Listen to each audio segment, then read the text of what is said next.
Iowa Live.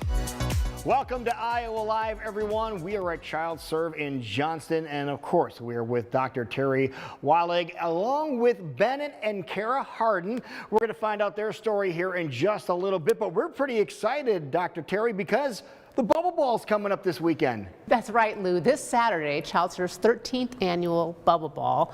We're taking place at the Hy-Vee Hall downtown. Couldn't be more excited. The theme this year is Let's Play. Let's Play. Why is that so important? You know, every child is unique, but we know that each child loves to play and have fun. So we incorporate play and fun in everything we do at ChildServe. Yeah, and that's really important too, because ChildServe and the things like that are all driven by philanthropic interests, and that is really important because you have a big project coming up. You know, we're so excited to announce something we have underway. We want to build a therapeutic adaptive playground right in this backyard. Right over here? Yes. Okay. And it would be fabulous for kids to experience outdoor with a safe therapeutic environment that really helps them grow, develop, and gain therapy skills. Well, how many individuals do you think will be able to play in a playground like that? You know, any child or family who's come to ChildServe, we anticipate about 200 a day will be able to take advantage. Okay, so that's the whole idea, is to raise money to be able to get that place built and really take advantage of it. But we also have Kara Hardin here along with Bennett.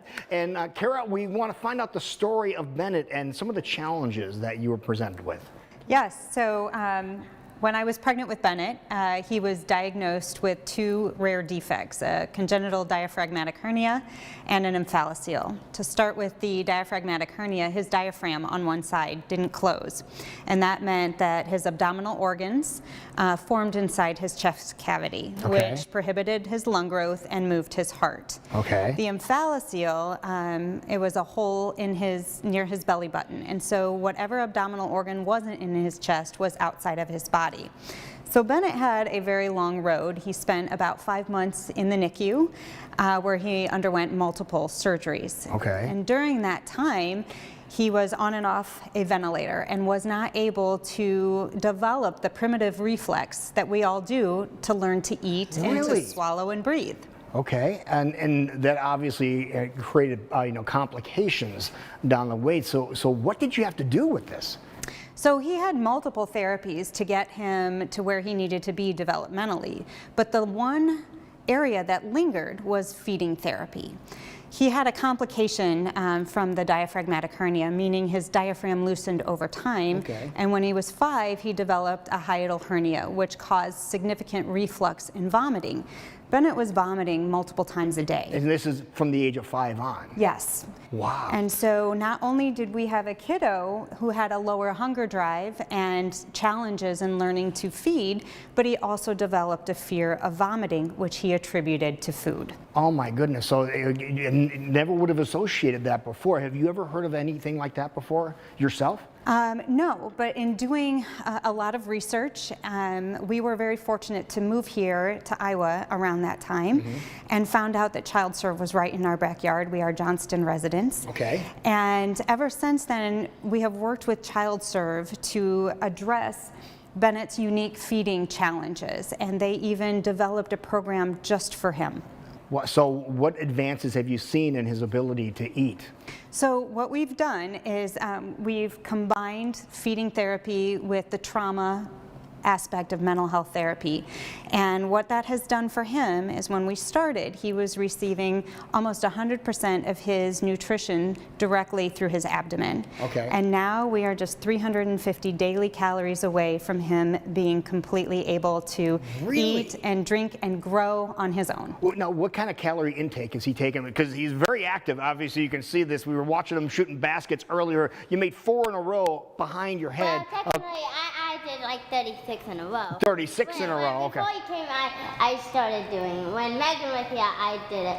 And then when he walked in, and then I just made 36. So that's very impressive. So the caloric intake was what? It's well over 1,000. Wow. But we've got an active kiddo. No question about that. But so 350 calories, that's not a whole lot. That's great. That is minimal. That's going in the right direction too. Absolutely. And we're just so thankful. And it's been amazing to watch how they've integrated play into Bennett's therapies, which has helped tremendously. Wow. So, and then I'm sure the therapies will continue, and hopefully that'll be eliminated eventually. Yes, and then we'll have to find ways for him to just come back and visit because he loves it here. No question. And you really love being Yeah, here at Child Serve. yeah. All right, what's your favorite part, man? Probably just seeing everybody smile and probably just making people laugh and all the other fun stuff, and just talking and just seeing people get in a good, like right now, like me. That is awesome. No, once he gets over his shyness, I think he'll be okay, right? Now, Dr. Terry, it's kids like Bennett that have the success that Bennett is experiencing right now. That's what it's all about, isn't it? It really is. You know, so many children come to ChildServe, and we are inspired by them. Right. Now, speaking of ChildServe and the big event that's coming up Saturday, by the way, folks, the Bubble Ball coming up on Saturday. Can we see some samples of what the Bubble Ball is going to offer? Absolutely. We have some athletes right here. And the Bubble Ball means people wearing bubble wrap made into gowns, and come on in. We'll show you what you have, and little sporting equipment is all made with bubble wrap, isn't it? It is. It's fascinating. And it's going to be a great show. People that want to come can go to our website, childserve.org/giving, to get a ticket. There you go. So we're looking forward to that, and looking forward to see how big an event we're going to have coming up on Saturday. It's May 13th at Hy-Vee Hall, childserve.org /giving. /giving. Be able to take care of that. Dr. Terry, thank you so much. Oh, always a Tara, pleasure. thank you. Thank you. Very much. And Bennett, high five to you, sir. Thank you, buddy. We'll be right back. This is Iowa Live.